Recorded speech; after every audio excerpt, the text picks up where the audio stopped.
Dream फाउंडेशनच्या वतीनं 15 ते 20 मार्च दरम्यान जलसाक्षरता दिंडीचं आयोजन करण्यात आलं आहे।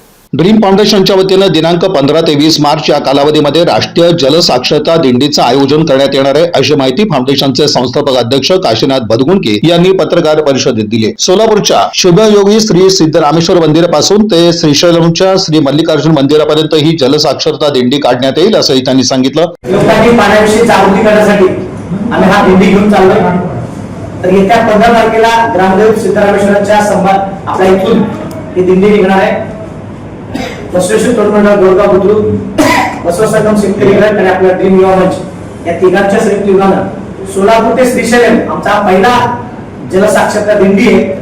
जल है तो कल है, पाणी वाचवा जीवन वाचवा, कन्नड, मराठी, तेलुगू, हिंदी अशा सगळ्या भाषांमधून हा संदेश घेत पथनाट्य, जागृती त्याचबरोबर विविध उपक्रम घेऊन आम्ही राहतो। त्या संदर्भात आजची पत्रकार परिषद आहे। 19 तारखेला पाडव्याच्या दिवशी तिथं महाप्रसाद असतो।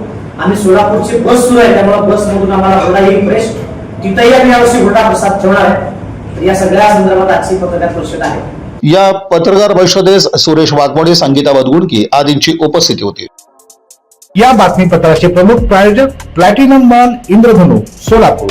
सोलापुरातील सर्वात प्रतिष्ठित इंद्रधनु सोसायटीचा नवीन भव्य कमर्शियल प्रोजेक्ट आता रेल्वे स्टेशनच्या अगदी शेजारी शहराच्या मध्यवर्ती ठिकाणी।